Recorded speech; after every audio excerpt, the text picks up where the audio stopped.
The Phoenix Suns get a statement win in Game 1, but there was another statement made. Luka Dončić made a statement, a 45-point statement, a 12-rebound statement, and an 8-assist statement. I said statement too many times, but the point is he went off, and he wasn't the only one. Deandre Ayton did everything that he needed to do, and the Suns went to him for the first time in a long time, as many times as they went to Booker, and Ayton led all scores. But let's get into Dončić first. A really great performance by him. I mean, he's a special player, so that's not breaking news, but I was hoping he would have an inconsistent night, but he ended up with 15 for 30 field goals. Now, I did like that he only hit 4 out of 12 threes, but he got to the line a lot. The thing about it is, I really feel like the Suns had a mission. Let Luka do his thing, but keep Brunson from getting hot and keep Dinwiddie from getting hot. And it worked. I mean, it's much easier to stop a one-man show than a three-headed monster. And, you know, Luka had his step back going sometimes, and he was able to get to the rack, especially when he got switched onto players that should not have been guarding him. You know, here Crowder gets a great rebound, but we were seeing Campaign getting switched onto him, Chris Paul getting switched onto him. But until basically the end of the game, Brunson wasn't able to get going at all, and he was cold. And Dinwiddie did, it felt like nothing. So, are you okay with that? Are you okay with, obviously the win feels good. We didn't close the game out the way we wanted to. But are you okay with letting him go crazy like we did Giannis in the finals? Or do you think that that's going to come back to bite us? Do you think that letting him have these kind of, and I don't want to say letting him. In fact, DA was asked in the post-game press conference, how do you feel about, you know, the way you were able to defend Luka, the way you were able to stop him? And he said, I really wasn't able to stop him. I was just in front of him. He said, there is no stopping great players in this league. I was just in front of him, and the only thing that stopped him was him missing it. And I think that's true.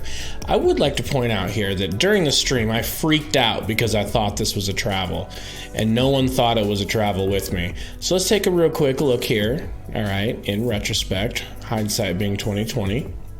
Spin move. We're gonna go 1, 2, 3. 3 steps, but of course for a player like Luka, it's no trouble. Anyways, let's move on to Ayton, because Ayton was brilliant. They got him the ball early and often. Jay Crowder, incredible pass. Devin Booker getting him the ball. I mean, he just played to his height. He played to his advantage. He's not scared when the Mavericks want to go small ball, like I think that they were hoping he would be.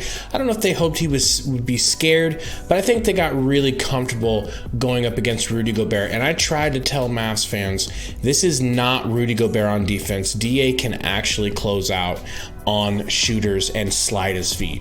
This was really cool here. Ayton gets a turnaround fadeaway. But check this out. I just love the growth. He steps into the paint here and realizes, you know what, maybe I want to do something else. Let me go ahead and step out of the paint. Look at the little foot tap to reset his 3 seconds. And this fadeaway right here, Mavs fans. I know it moved around and dropped. But this fadeaway right here, Mavs fans, is why we took Ayton over Luka, even though technically it was the wrong decision. Because when you have a 7-footer who can do turnaround fadeaways like this and get you a bucket close to the paint, in the paint, almost at will, it was just really hard to pass up on that. You know, you add that to him being an Arizona product and all that. But these hook shots, I hope that Dallas fans are starting to see how good Deandre Ayton truly is. And I have a theory, and that's that Mavs fans know that they got the superior player in the draft. And so I feel like they've always looked at Deandre Ayton as... I feel like you don't look at Deandre Ayton, Mavs fans. I feel like you've ignored his play because you feel like you got over on us, which, you know, congrats, you did. And you got the better player. So I feel like Mavs fans just think that he's some kind of bust because he's not, as the first pick in the draft, as good as Luka. But see, Luka is just... Let's go with 2K ratings. If Luka is a 97... Ayton's a 90, 91, and there is nothing wrong with a 7-footer at 91, especially when you look at Brunson not getting the ball, just having to sit here and watch Luka dribble. Just watch him dribble, watch him get his shots off, because that's the way we forced them to play last night. But I don't think Jalen Brunson had a very good time. I seem to remember Porzingis not having a good time at all. I know y'all are very happy you got rid of Porzingis, but he wasn't a terrible player, and he had his moments. My point is, would Devin Booker... Now, this is actually Salty's point, so I need to give Salty credit. It's a terrific point. Would it have really worked, Dončić and Booker? Would that have worked? Would it have worked having Booker sitting there watching Luka do step back after step back? Or is it better that we took Ayton because we already had our guard, our scoring guard? I don't know. This series is going to tell us a lot. And the first game, I feel like it already did. It showed us that the Suns want to let Luka do his thing and just stop everyone else.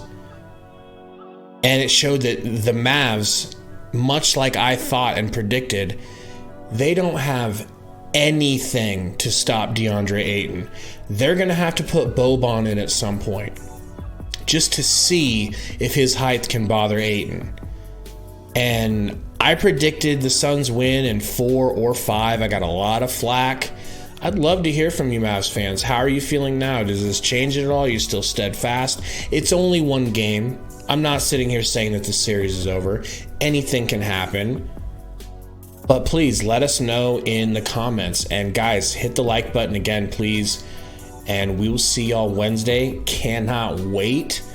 Suns win. Suns win.